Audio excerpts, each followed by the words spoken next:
एक गांव में एक किसान रहता था। उसका एक छोटा सा खेत था। एक बार उसने अपने खेत में फसल बोई। उसके कुछ ही दिन बाद चिड़िया ने वहां अपना घोंसला बना लिया।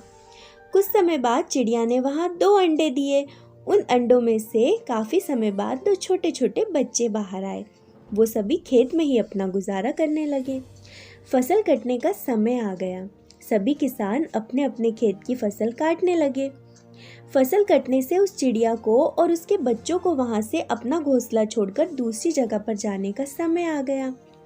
एक दिन किसान कह रहा था कि फसल काटने के लिए वो अपने पड़ोसी से पूछेगा और उसे खेत में भेजेगा। ये बात चिड़िया के बच्चे ने सुन ली। वो सभी सुनकर परेशान हो गए। जब उनकी माँ वापस घोंसले में आई तो उन्होंने ये बात अपनी माँ को बताई और कहा कि आज उनका आखिरी दिन है। आज रात में ही हमें दूसरी जगह के लिए निकलना होगा। चिड़िया ने जवाब देते हुए कहा, इतनी जल्दी करने की ज़रूरत नहीं है। मुझे नहीं लगता कि फसल की कटाई कल होगी। जैसा चिड़िया ने कहा था ठीक वैसा ही हुआ।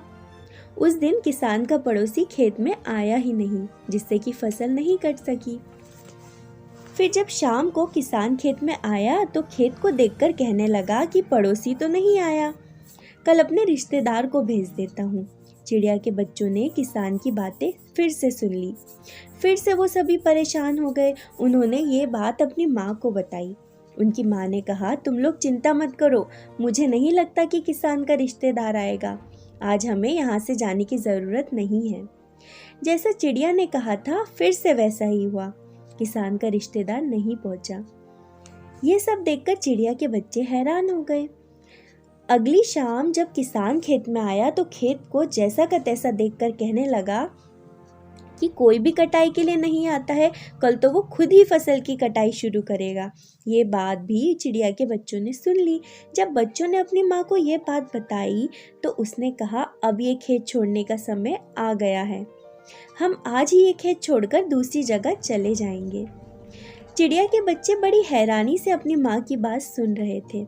उन्होंने सोचा कि आखिर ऐसी क्या वजह थी उनकी माँ इस खेत को छोड़कर जाने को तैयार हो गई। उन्होंने अपनी माँ से जब ये बात पूछी तो चिड़िया ने कहा, बच्चों, पहले 2 बार किसान फसल की कटाई के लिए दूसरों पर निर्भर था। वह अपने काम से पल्ला झाड़ रहा था, लेकिन इस बार ऐसा नहीं है। इस बार उसने फसल काटने की जिम्मेदारी खुद ली है, इसलिए वह ज़रूर आएगा। इतना कहकर उसी रात बच्चे और उसकी माँ उस खेत से उड़कर चले गए। दोस्तों, इस कहानी से यही सीख मिलती है कि दूसरों की सहायता लेना अच्छी बात है, लेकिन अपना काम दूसरों पर टाल देना सही नहीं है। अपने काम की जिम्मेदारी खुद लेना चाहिए। इससे काम एक तो समय पर पूरा होगा और दूसरों पर निर्भर भी नहीं रहना पड़ेगा। दूसरे भी उसी की मदद करते हैं जो खुद अपनी मदद करता है।